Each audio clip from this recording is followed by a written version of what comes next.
ಕಾಲಹರಣ ಮಾಡೋದು ಹೆಂಗೆ ಅನ್ನೋದಕ್ಕೆ ಪುಸ್ತಕನ? ಹೌದಣ್ಣ, ಈ ಪುಸ್ತಕದಲ್ಲಿ ನಾವು ಹೆಂಗೆಲ್ಲ ಕಾಲಹರಣ ಮಾಡ್ಬೋದು ಅಂತ ಐಡಿಯಾಗಳು ಕೊಟ್ಟವ್ರೆ. ಈ ಬುಕ್ನ ನೇರವಾಗಿ ಇಟ್ಕೊಂಡು ಓದಿದ್ರೆ 1 ತಿಂಗಳಲ್ಲಿ ಓದ್ ಮುಗಿಸ್ಬೋದು. ಆದ್ರೆ ತಲೆ ಕೆಳಗೆ ಇಟ್ಕೊಂಡು ಓದಿದ್ರೆ 6 ತಿಂಗಳಾಗುತ್ತೆ. ಸುಮ್ಮನೆ ಆಟ ಆಡ್ಕೊಂಡು ಟಿವಿ ನೋಡ್ಕೊಂಡು ಜಗಳ ಆಡ್ಕೊಂಡು ನಾವು ಸಮಯವನ್ನ ವ್ಯರ್ಥ ಮಾಡಬಾರ್ದು. ವ್ಯರ್ಥವಾದ ಕಥೆಗಳನ್ನ ಮಾತಾಡಿ ನಮ್ಮ ಸಮಯವನ್ನೆಲ್ಲ ವ್ಯರ್ಥ ಮಾಡ್ತಾ ಇರಬಾರ್ದು. ನಾವು ಬಾಳುವಂತ ಈ ಒಂದು ಕಾಲವನ್ನು ನಾವು ಪ್ರಯೋಜನವಾಗಿ ಉಪಯೋಗಿಸಿಕೊಳ್ಬೇಕಂತ ಏಸಪ್ಪ ಹೇಳಿದಾರ.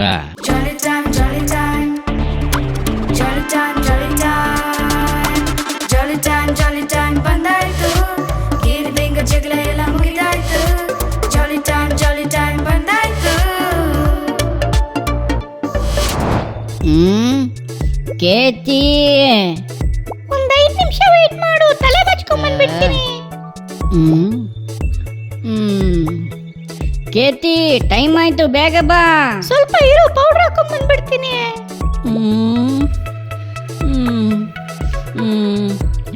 ಏ ಕೇತಿ, ಬೇಗ ಬಾ, ಟೈಮ್ ಆಯ್ತು, ಬೇಗ ಬಾ. ಯಾಕೆ ಎಷ್ಟು ಅವಸರ ಮಾಡ್ತೀಯಾ? ಪ್ರೋಗ್ರಾಮ್ ಇನ್ನೂ ಟೈಮ್ ಇದೆ ಅಲ್ವಾ? ಅದಕ್ಕೆ ಅಂತ ಲೇಟಾಗಿ ಹೋಗೋದಾ? ಸರಿ ಬಾ, ಹೋಗೋಣ. ನಡಿ.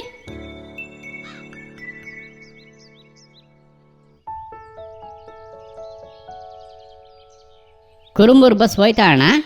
ಇವಾಗ ತಾನೇ ಹೋಯ್ತು. ಹೋಗ್ಬಿಡ್ತಾ? ಈ ಒಂದು 5 ನಿಮಿಷ ಮುಂಚೆ ಬಂದ್ಬಿಟ್ಟಿದ್ರೆ ನಿಮ್ಗೆ ಆರಾಮಾಗಿ ಬಸ್ ಸಿಕ್ಕಿರೋದು. ನೋಡು, ನಿನ್ನಿಂದಾನೆ ಲೇಟ್. ಮುಂದಿನ ಬಸ್ ಯಾವಾಗ ಬರ್ತಾಣ? ಇನ್ನೂ 1 ಗಂಟೆ ಆದ್ಮೇಲೆ. ಇನ್ನೂ 1 ಗಂಟೆನಾ? ಸರಿ ಬಾ ಕೇತಿ, ನಾವು ನಡ್ಕೊಂಡು ಹೋಗೋಣ. ಏನು ನಡ್ಕೊಂಡ? ನಡಿಲಿಲ್ಲ ಅಂದ್ರೆ ಕಾರ್ಯಕ್ರಮನ ಆರಂಭ ಮಾಡಕ್ಕಾಗಲ್ಲ. ಸರಿ ಬಾ, ಹೋಗೋಣ. ಅಪ್ಪ, ಕಷ್ಟಪಟ್ಟು ಬಂದು ಸೇರ್ಬಿಟ್ವಿ. ಏನೇ ಆಗಿದ್ರು ಸರಿಯಾದ ಸಮಯಕ್ಕೆ ಮಾಡಿಲ್ಲ ಅಂದ್ರೆ ತುಂಬಾ ಕಷ್ಟಪಡ್ಬೇಕು. ಹೌದೌದು, ಕಾರ್ಯಕ್ರಮನ ಪ್ರಾರಂಭಿಸೋಣ. ಪ್ರೈಸ್ ದಿ ಲಾರ್ಡ್ ಫ್ರೆಂಡ್ಸ್, ಎಲ್ಲರೂ ಚೆನ್ನಾಗಿದ್ದೀರಾ? ನಿಮ್ಮನ್ನ ಮತ್ತೊಮ್ಮೆ ಸಂಧಿಸೋದು ನಮ್ಗೆ ತುಂಬಾನೇ ಸಂತೋಷ.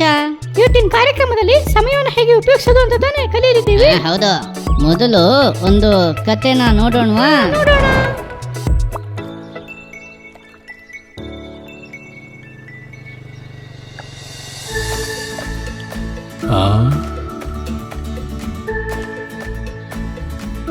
ತಮ್ಮ, ನೀನ್ ಏನಪ್ಪ ಮಾಡ್ತಾ ಇದೀಯಾ?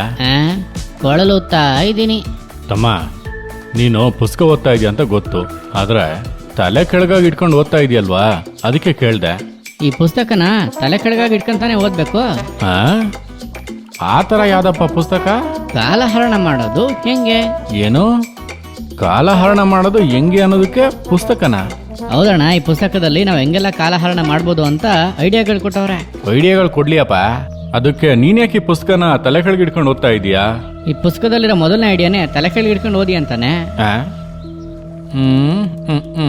ಈ ಬುಕ್ನ ನೇರವಾಗಿ ಇಟ್ಕೊಂಡು ಓದಿದ್ರೆ 1 ತಿಂಗಳಲ್ಲಿ ಓದ್ ಮುಗಿಸ್ಬೋದು. ಆದ್ರೆ ತಲೆ ಕೆಳಗೆ ಇಟ್ಕೊಂಡು ಓದಿದ್ರೆ 6 ತಿಂಗಳಾಗುತ್ತೆ. ಹೆಂಗೆಲ್ಲ ಐಡಿಯಾ ಕೊಟ್ಟವ್ರೆ ನೋಡಿದ್ರಣ್ಣ? ಒಳ್ಳೆ ಐಡಿಯಾನೇ ಅಪ್ಪ. ಎಕ್ಸಾಮ್ ಮುಗ್ದು ಲೀವ್ ಕೊಟ್ಟವ್ರೆ, ಟೈಮೇ ಹೋಗ್ತಾ ಇಲ್ಲ. ರಿಸಲ್ಟ್ ಬರೋಕ್ಕೆ ಇನ್ನೂ 2 ತಿಂಗಳಾಗುತ್ತೆ. ಅದುವರೆಗೂ ಹೆಂಗೋ ಕಾಲಹರಣ ಮಾಡ್ಬೇಕಲ್ಲ. ಆ ಥರ ಈ ಪುಸ್ತಕನ ಓದ್ಬಿಟ್ಟು ಚೆನ್ನಾಗಿ ಕಾಲಹರಣ ಮಾಡ್ತೀಯ. ಮತ್ತಿನ್ನೇನು ಮಾಡೋದು?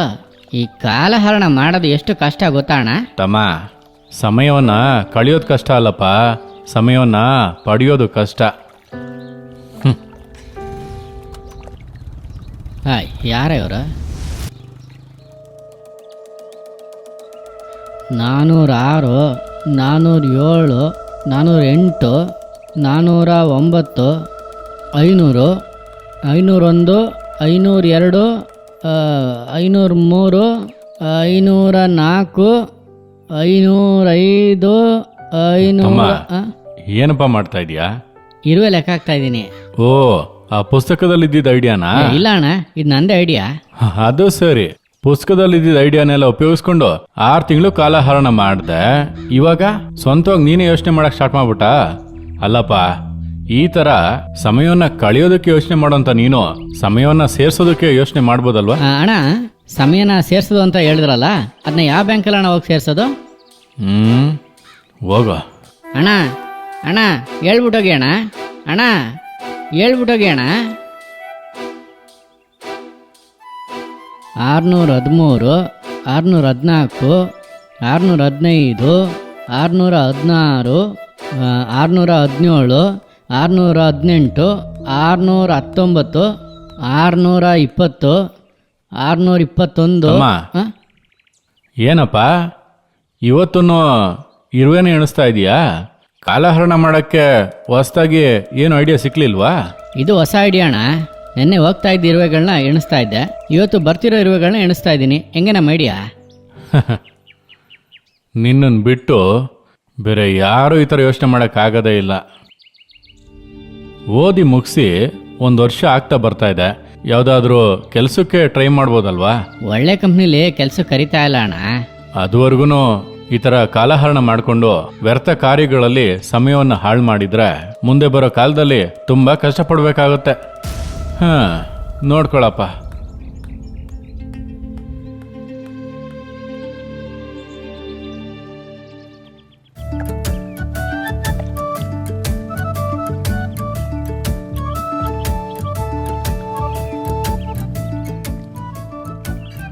ಏನಪ್ಪ ಇವತ್ತು ಸುಮ್ಮನೆ ಕುತ್ಕೊಂಡು ಕಾಲಹರಣ ಮಾಡೋಣ ಅಂತ ಅನ್ಕೋತಿದ್ಯಾ? ಅದನ್ನೇ ಯೋಚನೆ ಮಾಡ್ತಾ ಇದ್ದೀನಣ್ಣ. ನಿಮ್ಮ ಹತ್ರ ಏನಾದರೂ ಐಡಿಯಾ ಇದೆಯಾ? ಇದೆಯಲ್ಲ, ಬೇಗ ಹೇಳಿ ಅಣ್ಣ. ಕಾರ್ ರಿಪೇರಿನ ಕಲ್ತ್ಕೋಬಹುದು. ನನ್ನ ಜೊತೆ ಬರ್ತೀಯಾ? ತಮ್ಮ, ಒಂದು ಕೆಲಸನ ಕಲ್ತ್ಕೊಂಡ್ರೆ ಸಮಯನೂ ಕಳೆಯುತ್ತೆ, ದುಡಿಮೆನೂ ಆಗುತ್ತೆ ಅಲ್ವಾ? ಹಣನೂ ಸಂಪಾದನೆ ಮಾಡ್ಬೋದು. ಏನಂತೀಯ? ಅಣ್ಣ ಅದಕ್ಕೆ ಕಾಲ ಟೈಮ್ ಎಲ್ಲ ಬರಬೇಕಲ್ಲ ಅಣ್ಣ. ತಮ್ಮ, ಕಾಲ ಟೈಮ್ ಯಾವುದು ಬರೋದಿಲ್ಲ, ಎಲ್ಲ ಹೋಗ್ತಾ ಇರುತ್ತೆ.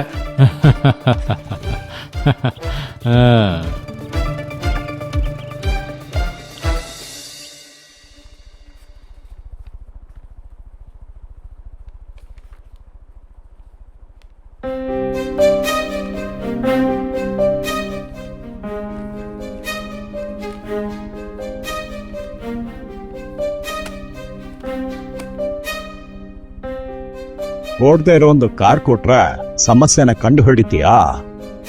ಗೊತ್ತಿಲ್ಲ ಸರ್. ಕಾರ್ ಓಡ್ಸೋಕ್ ಗೊತ್ತಾ? ಗೊತ್ತಿಲ್ಲ ಸರ್. Automobile engineering ಓದಿದೀಯಾ?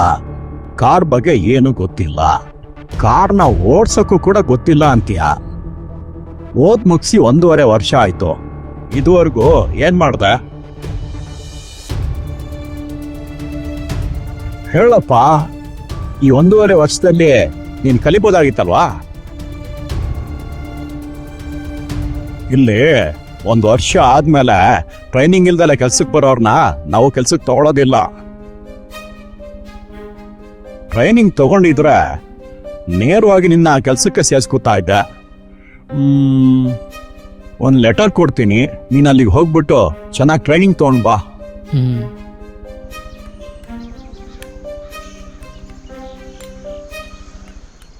ಅಣ್ಣ ಅಣ್ಣ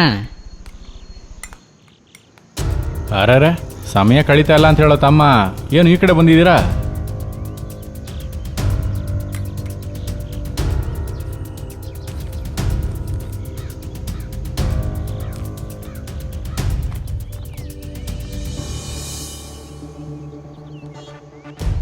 ಏನ್ ತಮ್ಮ, ಇಲ್ಲಿ ಕೆಲ್ಸಕ್ಕೆ ಬಂದಿದ್ದೀರಾ? ನಿಮ್ಮ ಹತ್ರ ಹೋಗಿ ಟ್ರೈನಿಂಗ್ ತಗೊಂಡು ಬರಕ್ಕೆ ಹೇಳಿದ್ರು ಅಣ್ಣ. ನಾನು ಕರೆದಾಗ್ಲೇ ನೀನು ಬರ್ಬೋದಿತ್ತಲ್ವಾ?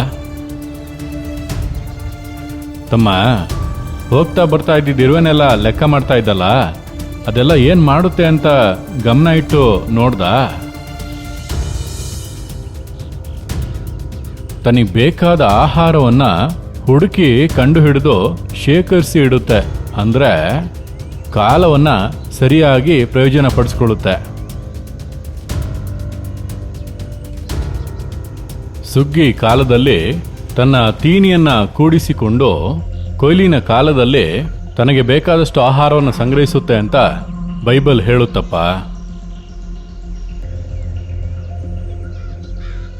ಆ ಇರುವೆಗಳೆಲ್ಲ ಯಾವ ಕಾಲದಲ್ಲಿ ಏನನ್ನು ಮಾಡಬೇಕೋ ಅದನ್ನು ಸರಿಯಾಗಿ ಮಾಡುತ್ತೆ. ಸಿಗೋ ಸಮಯವನ್ನು ಸರಿಯಾಗಿ ಉಪಯೋಗಿಸ್ಲಿಲ್ಲ ಅಂದರೆ ಆಮೇಲೆ ಕಷ್ಟಪಡ್ಬೇಕಾಗುತ್ತಪ್ಪ. ತಮ್ಮ, ಕಾಲವನ್ನು ಕೂಡಿಸಿಡೋದು ಹಣಕಾಸನ್ನು ಕೂಡಿಸಿಡೋದಕ್ಕೆ ಸಮ. ನಾನು ಕರೆದಾಗಲೇ ನೀನು ಬಂದಿದ್ದಾಗಿದ್ರೆ, ಕಾಲವನ್ನು ಸದುಪಯೋಗ ಪಡಿಸ್ಕೊಂಡಿದ್ದಾಗಿದ್ರೆ ಇಷ್ಟೊತ್ತಿಗೆ ಒಳ್ಳೆ ಕೆಲಸಕ್ಕೆ ಹೋಗಿ ನೀನು ಕೈ ತುಂಬ ಸಂಪಾದನೆ ಮಾಡ್ಬೋದಾಗಿತ್ತು. ಹೌದಣ್ಣ, ಕಾಲವನ್ನು ಸರಿಯಾಗಿ ಉಪಯೋಗಿಸ್ಕೊಳ್ಬೇಕು ಅನ್ನೋದನ್ನ ನಾನು ಇವಾಗ ಚೆನ್ನಾಗಿ ಅರ್ಥ ಮಾಡ್ಕೊಂಡೆ ಅಣ್ಣ. ಇವಾಗ್ಲಾದ್ರೂ ತಿಳ್ಕೊಂಡಲ್ಲಪ್ಪ, ನಂಗೆ ತುಂಬ ಸಂತೋಷ.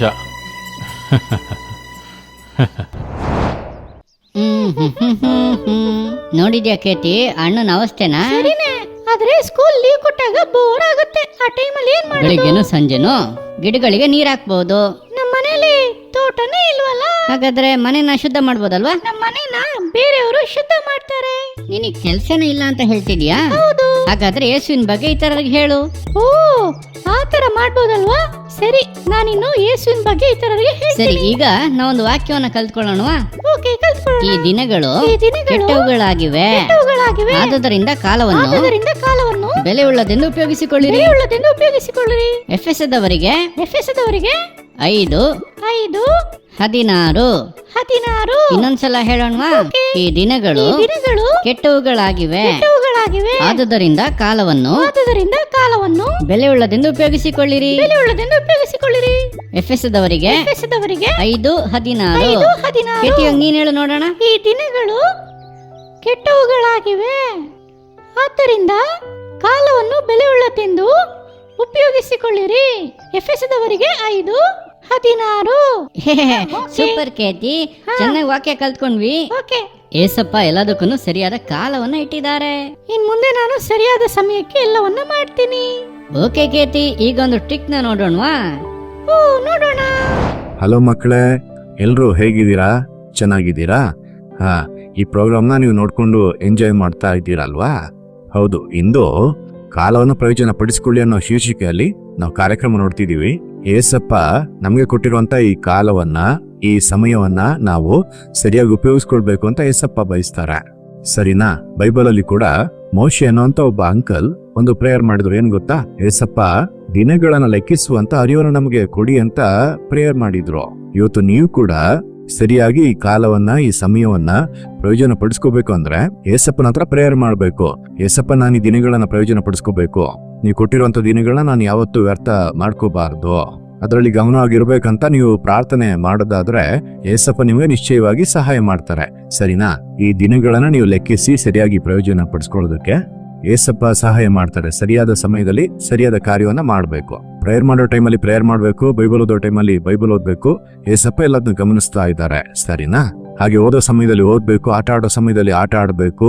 ಎಲ್ಲದನ್ನು ಕೂಡ ನೀವು ಸರಿಯಾಗಿ ಮಾಡಿದ್ರೆ ನಿಮ್ಗೆ ಇಟ್ಟಿರುವಂತ ಮೇಲುಗಳನ್ನ ನೀವು ನೋಡ್ಲಿಕ್ಕೆ ಸಾಧ್ಯ, ಅನುಭವಿಸೋದಕ್ಕೆ ಸಾಧ್ಯ. ಸರಿನಾ? ಈಗ ನನ್ನ ಕೈಯಲ್ಲಿ 2 ಪ್ಲೇಟ್ಸ್ ಇದೆ. ಇದನ್ನ ನೋಡೋದಕ್ಕೆ ಸಾಧಾರಣವಾಗಿ ಇರ್ಬೋದು, ನೀವು ಕೂಡ ಲೋಕದ ದೃಷ್ಟಿಯಲ್ಲಿ ನೀವು ಸಾಧಾರಣವಾಗಿ ಇರ್ಬೋದು. ಆದ್ರೆ ಏಸಪ್ಪ ಕೊಟ್ಟಿರುವಂತ ಕಾಲವನ್ನ, ಸಮಯವನ್ನ ನೀವು ಸರಿಯಾಗಿ ಉಪಯೋಗಿಸ್ಕೊಂಡ್ರೆ ನಿಮ್ಮ ಒಳಗಿರೋ ಸಾಮರ್ಥ್ಯವನ್ನ ಏಸಪ್ಪ ಹೊರಗಡೆ ತರ್ತಾರೆ. ನಿಮ್ ಜೊತೆ ಇರೋರೆಲ್ಲ ಆಶ್ಚರ್ಯ ಪಡೋ ತರ ಏಸಪ್ಪ ಮಾಡ್ತಾರೆ. ನೋಡೋಣವಾ? ಏಸಪ್ಪ ನಿಮ್ಮೊಳಗಿರೋ ಸಾಮರ್ಥ್ಯವನ್ನ ಹೊರಗಡೆ ತರೋದನ್ನ ನೀವು ನೋಡ್ಬಹುದು. ಸರಿನಾ? ನಿಮ್ಮೊಳಗೆ ಇರೋ ಸಾಮರ್ಥ್ಯವನ್ನ ನೋಡಿ, ಎಷ್ಟು ಸುಂದರವಾಗಿದೆ ಅಲ್ಲ? ಇದೇ ತರನೇ ಎಲ್ರೂ ಆಶ್ಚರ್ಯವಾಗಿ ನೋಡೋ ರೀತಿಯಲ್ಲಿ ಏಸಪ್ಪ ಸಹಾಯ ಮಾಡ್ತಾರೆ. ಇನ್ನು ನೀವು ಏಸಪ್ಪ, ನಾನು ಈ ಸಾಮರ್ಥ್ಯಗಳನ್ನ ಬೆಳೆಸ್ಕೊಳ್ಳೋದಕ್ಕೆ, ಈ ಸಾಮರ್ಥ್ಯಗಳನ್ನ ನೀವು ಹೆಚ್ಚಿಸ ಮಾಡಿ ಅಂತ ಕೇಳಿದ್ರೆ ಏಸಪ್ಪ ಅದನ್ನು ಮಾಡ್ತಾರೆ. ನೋಡೋಣವಾ? ನೋಡಿ, ಅಷ್ಟಕ್ಕೆ ಮುಗಿದ್ಬಿಡಲ್ಲ. ನೀವು ಪ್ರತಿನಿತ್ಯ ಏಸಪ್ಪನ ಸನ್ನಿಧಾನಕ್ಕೆ ಬಂದು, ಏಸಪ್ಪ ಈ ಲೋಕದಲ್ಲಿ ನನಗೆ ನೀವು ಕೊಟ್ಟಿರುವ ದಿನಗಳನ್ನ ನನ್ನ ಜೀವ ಇರೋವರೆಗೂ ನಾನು ಉಪಯೋಗಿಸ್ಬೇಕು ಅಂತ ಅದನ್ನ ಉಪಯೋಗಿಸಿದ್ರೆ ಇನ್ನೂ ಹೆಚ್ಚಿನ ಮೇಲೆಗಳನ್ನ ಏಸಪ್ಪ ಕೊಡ್ತಾರೆ. ನೋಡಿದ್ರ? ಇಷ್ಟಕ್ಕೆ ಮುಗಿಯಲ್ಲ. ನೀವು ಪ್ರತಿದಿನ ಏಸಪ್ಪನ ಸಮ್ಮುಖಕ್ಕೆ ಬರುವಾಗ ಆ ಸಾಮರ್ಥ್ಯಗಳನ್ನ ನಾನು ಉಪಯೋಗಿಸೋದಕ್ಕೆ ಬಯಸ್ತೇನೆ. ಏಸಪ್ಪ, ನಾನು ಈ ದಿನಗಳನ್ನ ವ್ಯರ್ಥ ಮಾಡಲ್ಲ, ಗಮನವಾಗಿ ನಾನು ಇದನ್ನ ಉಪಯೋಗಿಸ್ತೀನಿ, ಗಮನವಾಗಿ ಅದನ್ನ ಪ್ರಯೋಜನ ಪಡಿಸ್ಕೋತೀನಿ ಅಂತ ತೀರ್ಮಾನ ಮಾಡಿದ್ರೆ ನೋಡಿ, ಎಷ್ಟು ಸುಂದರವಾಗಿ ಈ ಬಾಲ್ ಎಲ್ಲ ಬಂತು ಅಂತ ನೀವು ನೋಡಿದ್ರಲ್ವಾ? ಇದೇ ತರ ನಿಮ್ಮೊಳಗೆ ಇರುವಂತ ಸಾಮರ್ಥ್ಯಗಳನ್ನ ಈ ಲೋಕ ನೋಡುವಂತೆ, ಆಶ್ಚರ್ಯವಾಗಿ ನೋಡುವಂತೆ ಏಸಪ್ಪ ನಿಮ್ಮನ್ನ ಮೇಲೆತ್ತಿ ತೋರಿಸ್ತಾರೆ. ಬೈಬಲ್ ಅಲ್ಲಿ ಕೂಡ ಒಬ್ಬ ಯಜಮಾನನು ಅವನ ಆಳುಗಳಿಗೆ ಅವರ ಸಾಮರ್ಥ್ಯಕ್ಕೆ ತಕ್ಕಂತೆ ತಲಾಂತುಗಳನ್ನ ಕೊಟ್ಟ ಅಂತ ನಾವು ನೋಡ್ತೀವಲ್ವಾ? 1 ತಲಾಂತು, 2 ತಲಾಂತು, 5 ತಲಾಂತುಗಳನ್ನ ಕೊಟ್ಟಿದ್ದನ್ನ ನೋಡಿದ್ವಿ. ನೀವು ಕೂಡ ಸರಿಯಾಗಿ ಈ ಕಾಲವನ್ನ, ಸಮಯವನ್ನ ಉಪಯೋಗಿಸ್ಕೊಂಡು ಏಸಪ್ಪ ನಿಮ್ಗೆ ಕೊಟ್ಟಿರುವಂತ ಸಾಮರ್ಥ್ಯವನ್ನ ಉಪಯೋಗಿಸ್ಕೊಳ್ಳೋದಾದ್ರೆ ಮಹಿಮೆಯಾಗಿ ನೀವು ಜ್ವಲಿಸೋದನ್ನ ನೀವು ಕಾಣ್ತೀರಾ. ಓಕೆನಾ? ನೀವು ಪ್ರಯೋಜನ ಪಡಿಸ್ಕೋತೀರಾ, ಸರಿಯಾಗಿ ಇದನ್ನ ಉಪಯೋಗಿಸ್ಕೊಳ್ತೀರಾ, ಏಸಪ್ಪ ನಿಮ್ಮನ್ನ ಆಶೀರ್ವದಿಸ್ತಾರೆ. Okay, bye, God bless you. ಏನ್ ಫ್ರೆಂಡ್ಸ್ ಟ್ರಿಕ್ ನ ನೋಡಿದ್ರಾ? ಇವಾಗ ನಾವು ಸಂದೇಶ ಕೇಳುವಂತ ಸಮಯ ಬಂದಿದೆ, ಬನ್ನಿ ಕೇಳೋಣ. ಓಕೆ ಕೇಳೋಣ. ಹಾಯ್ ಮಕ್ಕಳೇ, ಪ್ರೈಸ್ ದ ಲಾರ್ಡ್. ಎಲ್ಲರೂ ಹೇಗಿದ್ದೀರಾ? ಚೆನ್ನಾಗಿದ್ದೀರಾ? ಓಕೆ, ನಾಟಕವನ್ನ ನೋಡಿದ್ರಾ? ಅಣ್ಣ ಟೈಮ್ನ ಎಷ್ಟು ವೇಸ್ಟ್ ಮಾಡ್ತಾ ಇದ್ರು ಅಂತ. ಟೈಮ್ ವೇಸ್ಟ್ ಮಾಡಿ ಪ್ರತಿದಿನನ ವ್ಯರ್ಥವಾಗಿ ಕಳೀತಾ ಇದ್ರು. ಸರಿ, ಈ ಕಾಲದ ಬಗ್ಗೆ ಏಸಪ್ಪ ಏನ್ ಹೇಳಿದರೆ ಗೊತ್ತಾ? ನಾನೊಂದು ವಾಕ್ಯವನ್ನ ಓದ್ತೀನಿ, ಗಮನಿಸಿ. ಎಫೆಸ್ ದವರಿಗೆ 5ನೇ ಅಧ್ಯಾಯ 16ನೇ ವಾಕ್ಯ ನಾನು ಓದುತ್ತೇನೆ, ಗಮನಿಸಿ. ಈ ದಿನಗಳು ಕೆಟ್ಟವುಗಳಾಗಿವೆ, ಆದದರಿಂದ ಕಾಲವನ್ನು ಸುಮ್ಮನೆ ಕಳೆದುಕೊಳ್ಳದೆ ಅದನ್ನು ಬೆಲೆಯುಳ್ಳದೆಂದು ಉಪಯೋಗಿಸಿಕೊಳ್ಳಿರಿ. ಏಸಪ್ಪ ಹೇಳ್ತಾ ಇದ್ದಾರೆ, ಕಾಲವನ್ನು ಉಪಯೋಗಿಸಿಕೊಳ್ಳಿರಿ. ನಾವು ಬಾಳುವಂತ ಈ ಒಂದು ಕಾಲವನ್ನು ನಾವು ಪ್ರಯೋಜನವಾಗಿ ಉಪಯೋಗಿಸಿಕೊಳ್ಬೇಕಂತ ಏಸಪ್ಪ ಹೇಳಿದಾರ. ಪ್ರಯೋಜನವಾಗಿ ಉಪಯೋಗಿಸ್ಕೊಳ್ಬೇಕಂದ್ರೆ ಏನರ್ಥ? ಸುಮ್ಮನೆ ಆಟ ಆಡ್ಕೊಂಡು, ಟಿವಿ ನೋಡ್ಕೊಂಡು, ಜಗಳ ಆಡ್ಕೊಂಡು ನಾವು ಸಮಯವನ್ನ ವ್ಯರ್ಥ ಮಾಡಬಾರ್ದು. ವ್ಯರ್ಥವಾದ ಕಥೆಗಳನ್ನ ಮಾತಾಡಿ ನಮ್ಮ ಸಮಯವನ್ನೆಲ್ಲ ವ್ಯರ್ಥ ಮಾಡ್ತಾ ಇರಬಾರ್ದು. ಇನ್ನೊಂದಿನ ನೋಡೋಣ, ಇನ್ನೊಂದಿನ ಮಾಡೋಣ ಎಂಬುದಾಗಿ ಕಾರ್ಯಗಳನ್ನ ತಳ್ಳಿ ಹಾಕ್ತಾ ನಾವು ಸೋಮಾರಿತನದಿಂದ ಕಾಲವನ್ನು ವ್ಯರ್ಥ ಮಾಡಬಾರ್ದು ಅಂತ ಏಸಪ್ಪ ಹೇಳಿದ್ದಾರೆ. ಯಾವ ರೀತಿ ಕಾಲವನ್ನು ವ್ಯರ್ಥ ಮಾಡ್ತಾರೆ? ಅನೇಕರು ಸಿನಿಮಾ ನೋಡ್ಕೊಂಡೇ ಕಾಲವನ್ನು ವ್ಯರ್ಥ ಮಾಡ್ತಾರೆ. ಅನೇಕರು ಮೊಬೈಲಲ್ಲಿ ಗೇಮ್ ಆಡ್ಕೊಂಡು ಅದರಲ್ಲೇ ತಮ್ಮ ಅರ್ಧ ಕಾಲವನ್ನು ವ್ಯರ್ಥ ಮಾಡ್ತಾರೆ. ಕಾಲವನ್ನು ಹೇಗೆ ನೀವು ಪ್ರಯೋಜನ ಪಡಿಸ್ಕೊಳ್ಬಹುದು? ಒಂದ್ ಕಡೆ ನೀವು ಚೆನ್ನಾಗಿ ಓದ್ತಾ ಇದ್ದೀರಾ, ಅದು ಒಳ್ಳೆಯದು. ಮತ್ತೊಂದು ಕಡೆ ನೀವು ಅನೇಕ ವಾದ್ಯಗಳನ್ನ ಕಲಿತಾ ಇದ್ದೀರಾ, ಅನೇಕ ಮ್ಯೂಸಿಕ್ ಇನ್ಸ್ಟ್ರೂಮೆಂಟ್ಸ್ಗಳು, ಗಿಟಾರು, ಕೀಬೋರ್ಡು, ಪ್ಯಾಡು, ಈ ರೀತಿ ಅದನ್ನ ಪ್ರಯೋಜನ ಪಡಿಸ್ಕೊಳ್ಬಹುದು. ಮುಂದೆ ಏಸಪ್ಪನಿಗೋಸ್ಕರ ಅದನ್ನ ಉಪಯೋಗಿಸಬಹುದು. ಅದೇ ರೀತಿಯಾಗಿ ಅನೇಕ ಕ್ರೀಡೆಗಳಲ್ಲಿ ನೀವು ಸಮಯವನ್ನು ಕಳಿಬಹುದು. ಹಾಗೆ ಪುಸ್ತಕ ಓದೋದ್ರಲ್ಲಿ ಅಥವಾ ಸತ್ಯವೇದವನ್ನು ಓದೋದ್ರಲ್ಲಿ, ನೀವು ಪ್ರಾರ್ಥನೆ ಮಾಡೋದ್ರಲ್ಲಿ ಸಮಯವನ್ನ ಕಳಿಬಹುದು. ಈ ರೀತಿ ನೀವು ಕಾಲವನ್ನು ಸದುಪಯೋಗ ಪಡಿಸ್ಕೊಳ್ಬೇಕಂತ ಏಸಪ್ಪ ಹೇಳ್ತಾ ಇದ್ದಾರೆ. ಅಥವಾ ನಿಮ್ಮ ಡ್ಯಾಡಿ ಮಮ್ಮಿಗೆ ನೀವು ಹೆಲ್ಪ್ ಮಾಡಬಹುದು. ಡ್ಯಾಡಿ ಬಿಸ್ನೆಸ್ ಮಾಡ್ತಾ ಇದ್ದಾರೆ ಅಂದ್ರೆ ಅವರಿಗೆ ನೀವು ಅನೇಕ ವಿಷಯಗಳಲ್ಲಿ ಸಹಾಯ ಮಾಡಬಹುದು. ಮಮ್ಮಿ ಅಡುಗೆ ಮಾಡ್ತಾ ಇದ್ದಾರೆ, ಅವ್ರ ಜೊತೆ ಸೇರಿ ನೀವು ಅನೇಕ ವಿಷಯಗಳನ್ನ ಮಾಡಬಹುದು. ಈ ರೀತಿ ನಾವು ಕಾಲವನ್ನು ಪ್ರಯೋಜನ ಪಡಿಸ್ಕೊಳ್ಬೇಕಂತ ಏಸಪ್ಪ ಬಯಸ್ತಾ ಇದ್ದಾರೆ. ಕಾಲವನ್ನ ವ್ಯರ್ಥವಾಗಿ ಕಳಿಬಾರದು, ಕಾಲವನ್ನು ನಾವು ಪ್ರಯೋಜನ ಪಡಿಸ್ಕೊಳ್ಬೇಕಂತ ಹೇಳಿದ್ದಾರೆ. ಈ ರೀತಿ ನಾವು ಚೆನ್ನಾಗಿ ಓದಿ ಅಥವಾ ಅನೇಕ ವಿಷಯಗಳನ್ನು ಕಲ್ತ್ಕೊಂಡು ಕಾಲವನ್ನು ಸದುಪಯೋಗ ಪಡಿಸ್ಕೊಳ್ಬಹುದು. ಇನ್ನೊಂದು ವಿಷಯವನ್ನು ಏಸಪ್ಪ ಕಾಲದ ಬಗ್ಗೆ ತಿಳಿಸಿದ್ದಾರೆ. ಪ್ರಕಟಣೆ ಪುಸ್ತಕ 22ನೇ ಅಧ್ಯಾಯ 10ನೇ ವಾಕ್ಯ, ಅದರ ಕೊನೆಯ ಭಾಗ, ಕೊನೆಯ ಸಾಲನ್ನು ನಾನು ಓದುತ್ತೇನೆ, ಕೇಳಿರಿ. ನೆರವೇರುವ ಸಮಯವು ಸಮೀಪವಾಗಿದೆ. ಯಾವ ಸಮಯ ಸಮೀಪವಾಗಿದೆ? ಅದೇ ಅಧ್ಯಾಯದಲ್ಲಿ 12ನೇ ವಾಕ್ಯವನ್ನು ನಾನು ಓದುತ್ತೇನೆ. ಈಗೋ ಬೇಗ ಬರುತ್ತೇನೆ. ಅಂದ್ರೆ ಏಸಪ್ಪನ ಬರೋಣದ ಕಾಲ ಬಹಳ ಸಮೀಪವಾಗಿದೆ ಅಂತ ಈ ವಾಕ್ಯ ಹೇಳುತ್ತೆ. ಏಸಪ್ಪ ಸತ್ತು 3 ದಿನ ಪುನರುತ್ಥಾನನಾಗಿ ಪರಲೋಕಕ್ಕೆ ಹೋದ್ರು. ಏಸಪ್ಪ ನಮಗೋಸ್ಕರ ಈ ಭೂಲೋಕಕ್ಕೆ ಬಂದ್ರು, ನಮಗಾಗಿ ಜೀವವನ್ನೇ ಕೊಟ್ಟರು, ಪುನಃ ಜೀವದಿಂದ ಎದ್ರು. ಜೀವದಿಂದ ಎದ್ದು ಪರಲೋಕಕ್ಕೆ ಹೋದಂತ ಏಸಪ್ಪ ಏನ್ ಹೇಳಿದ್ರು ಅಂದ್ರೆ, ನಾನು ಯಾವ ರೀತಿ ಒಯ್ಯಲ್ಪಡುತ್ತಾ ಇದ್ದನೋ ಅದೇ ರೀತಿ ಹಿಂತಿರುಗಿ ಬರುತ್ತೇನೆ. ಪರಲೋಕಕ್ಕೆ ಏರಿ ಹೋದ ಏಸಪ್ಪ ಪುನಃ ಬರ್ತೀನಿ ಎಂಬುದಾಗಿ ಹೇಳಿದ್ದಾರೆ. ಸರಿನಾ? ಹಾಗಾದ್ರೆ ಏಸಪ್ಪ ಬರುವಾಗ ನಾವು ಏಸಪ್ಪನ ಜೊತೆಗೆ ಪರಲೋಕಕ್ಕೆ ಹೋಗ್ಲಿಕ್ಕೆ ನಾವು ಸಿದ್ಧವಾಗಿ ಇರಬೇಕು. ಆ ಒಂದು ಕಾಲ, ಏಸಪ್ಪನ ಬರೋಣದ ಕಾಲ ಸಮೀಪವಾಗಿದೆ ಎಂಬುದಾಗಿ ಸತ್ಯವೇದದಲ್ಲಿ ನಮಗೆ ಹೇಳಲ್ಪಟ್ಟಿದೆ. ಯಾವ ಸಮಯದಲ್ಲಿ ಏಸಪ್ಪ ಬರ್ಬೋದು, ಸರಿನಾ? ಇನ್ನೊಂದು ಕಡೆ ಸತ್ಯವೇದದಲ್ಲಿ ಹೇಳಲ್ಪಟ್ಟಿದೆ, ನೀನು ನೆನೆಸದೇ ಇರುವಂತಹ ಸಮಯದಲ್ಲಿ ಮನುಷ್ಯಕುಮಾರನು ಬರುವನು. ಹಾಗಾಗಿ ನೀವೆಲ್ಲರೂ ಕೂಡ ಸಿದ್ಧವಾಗಿರಿ. ನಾವು ರೆಡಿ ಆಗಿರ್ಬೇಕಂತ. ಏಸಪ್ಪ ಯಾವತ್ತು ಬರ್ತಾರೆ, ಯಾವ ರೀತಿ ಬರ್ತಾರೆ ನಮಗೆ ತಿಳಿಯೋದು. ಆದ್ರೆ ನಾವು ರೆಡಿ ಆಗಿರ್ಬೇಕು ಅಂತ ಬೈಬಲಲ್ಲಿ ಏಸಪ್ಪ ನಮಗೆ ಹೇಳಿದ್ದಾರೆ. ರೆಡಿ ಆಗಿರೋದು ಅಂದ್ರೆ ಏನು? ತುಂಬಾ ಅಣ್ಣಂದಿರೆಲ್ಲ ಹೇಳ್ತಾರೆ, ಇದೆಲ್ಲ ಎಂಜಾಯ್ ಮಾಡುವಂತ ಸಮಯ, ಯಾಕೆ ಸುಮ್ಮನೆ ಬೈಬಲ್ ಓದ್ಕೊಂಡು ಪ್ರಾರ್ಥನೆ ಮಾಡಿಕೊಂಡು ಅಜ್ಜಿ ತಾತ ತರ ಇರುವಂತ ಕಾಲನ ಇದು? ಇಲ್ಲ, ಇದು ಚೆನ್ನಾಗಿ ಎಂಜಾಯ್ ಮಾಡುವಂತ ಕಾಲ, ಯವನವನ್ನ ಚೆನ್ನಾಗಿ ಅನುಭವಿಸುವಂತ ಕಾಲ ಅಂತ ಅನೇಕ ಅಣ್ಣಂದಿರು ಹೇಳ್ತಾರೆ. ಆ ರೀತಿ ಅಲ್ಲ. ಆ ಥರ ನಾವು ಅನುಭವಿಸ್ತಾ ಇರುವಾಗ, ಪಾಪದಲ್ಲಿ ನಾವು ಇರುವಾಗ ದಿಢೀರಂತ ಏಸಪ್ಪ ಬಂದ್ರು ಅಂದ್ರೆ ನಾವು ಏಸಪ್ಪನ ಜೊತೆ ಪರಲೋಕಕ್ಕೆ ಹೋಗ್ಲಿಕ್ಕೆ ಸಾಧ್ಯನೇ ಇಲ್ಲ. ಆದ್ರಿಂದ ಈ ಒಂದು ಕಾಲದಲ್ಲಿ ನಾವು ಏಸಪ್ಪನ ಮಕ್ಕಳಾಗಿರುವಂತ ಒಂದು ಕಾಲ ಇದು. ನಾವು ಪ್ರಾರ್ಥಿಸುವಂತ ಕಾಲ, ಪರಿಶುದ್ಧವಾಗಿರುವಂತ ಕಾಲ. ಏಸಪ್ಪ ಯಾವತ್ತು ಬರ್ತಾರೋ ಅವತ್ತು ಪರಲೋಕಕ್ಕೆ ಹೋಗ್ಲಿಕ್ಕೆ ಸಿದ್ಧವಾಗಿರಬೇಕಾದ ಒಂದು ಕಾಲ ಇದು. ಈ ರೀತಿ ನಾವು ಕಾಲವನ್ನು ಸದುಪಯೋಗ ಪಡಿಸ್ಕೊಳ್ಬೇಕಂತ ಏಸಪ್ಪ ಎದುರು ನೋಡ್ತಾರೆ. ಒಂದು ವೇಳೆ ನೀವು ಇನ್ನೂ ಕೂಡ ಕಳ್ತನ ಮಾಡ್ತಾ, ಸುಳ್ಳು ಹೇಳ್ತಾ, ಜಗಳವಾಡ್ತಾ ಇರೋದಾದ್ರೆ ಏಸಪ್ಪನ ಹತ್ರ ಹೇಳಿ, ಏಸಪ್ಪ ನಾನು ಇನ್ನೂ ಕೂಡ ಸುಳ್ಳು ಹೇಳ್ತಾ ಇದ್ದೀನಿ, ಇನ್ನು ಕಳ್ತನ ಮಾಡ್ತಿದ್ದೀನಿ, ಪ್ರಾರ್ಥನೆ ಮಾಡ್ತಾ ಇಲ್ಲ, ನಿಮ್ಮ ಮಗುವಾಗಿ ನಾನು ಬಾಳ್ತಾ ಇಲ್ಲ, ನಿಮ್ಮನ್ನ ನನ್ನ ಹೃದಯದಲ್ಲಿ ನಾನು ಸ್ವೀಕರಿಸಿಕೊಂಡೇ ಇಲ್ಲ, ಇವತ್ತು ನನ್ನ ಹೃದಯದಲ್ಲಿ ಬನ್ನಿ ಅಂತ ನೀವು ಏಸಪ್ಪನ ಹತ್ರ ಕೇಳಿದ್ರೆ ಏಸಪ್ಪ ನಿಮ್ಮ ಹೃದಯದಲ್ಲಿ ಬರ್ತಾರೆ, ನಿಮ್ಮನ್ನು ಕೂಡ ಪರಲೋಕದ ಮಕ್ಕಳಾಗಿ ಬದಲಾಯಿಸ್ತಾರೆ. ಏಸಪ್ಪ ಬರುವಾಗ ಆತನೊಂದಿಗೆ ನೀವು ಹೋಗುವಂತ ಒಂದು ಒಳ್ಳೆ ಭಾಗ್ಯವನ್ನು ನಿಮಗೆ ಕೊಡ್ತಾರೆ. ಈ ತರ ನಿಮ್ಮ ಕಾಲವನ್ನು ಸದುಪಯೋಗ ಪಡಿಸ್ಕೊಳ್ಬೇಕು. ಓಕೆನಾ? ಏಸಪ್ಪ ನಮ್ಮನ್ನ ಪರಲೋಕಕ್ಕೆ ಕರೆದುಕೊಂಡು ಹೋಗ್ಬೇಕಂತ ಜೀವವನ್ನೇ ಕೊಟ್ಟಿದ್ದಾರೆ. 2 ಕೈಗಳಲ್ಲಿ ಮೊಳೆ ಹೊಡೆಯಲ್ಪಟ್ಟು ರಕ್ತ ಸುರಿಸಿದ್ರು, ತಲೆಯಲ್ಲಿ ಮುಳುಕಿರೀಟವನ್ನು ಹಾಕಿ ರಕ್ತವನ್ನೆಲ್ಲ ಸುರಿಸಿದ್ರು, ಪಕ್ಕೆಯಲ್ಲಿ ಈಟಿಯಿಂದ ತೀವಿದ್ದು ಎಲ್ಲ ರಕ್ತ ಕೂಡ ಹೊರಗೆ ಬಂದು ನಮಗೋಸ್ಕರ ಜೀವವನ್ನೇ ಕೊಟ್ಟರು. ನಮಗಾಗಿ ಜೀವನ್ನೇ ಕೊಟ್ಟಂತ ಏಸಪ್ಪ ಏನನ್ನ ಎದುರು ನೋಡ್ತಾರೆ? ಏಸಪ್ಪ ಹಿಂತಿರುಗಿ ಬರುವಾಗ ನಾವು ಆತನೊಂದಿಗೆ ಪರಲೋಕಕ್ಕೆ ಹೋಗ್ಬೇಕು. ಆ ರೀತಿ ಸಿದ್ಧತೆ ಉಳ್ಳಂತ ಮಕ್ಕಳಾಗಿ ನಾವು ಇರ್ಬೇಕಂತ ಎದುರು ನೋಡ್ತಾರೆ. ಏಸಪ್ಪ ನಮಗೋಸ್ಕರ ಜೀವವನ್ನೇ ಕೊಟ್ಟಿದ್ದಾರಲ್ಲ, ಜೀವವನ್ನೇ ಕೊಟ್ಟಂತ ಏಸಪ್ಪ ಖಂಡಿತ ಪರಲೋಕವನ್ನು ಕೊಡ್ತಾರೆ. ಎಲ್ಲರೂ ಕೇಳೋಣವಾ? ಎಲ್ಲರೂ ಹಾಗೆ ಕಣ್ಮುಚ್ಕೊಳ್ಳಿ.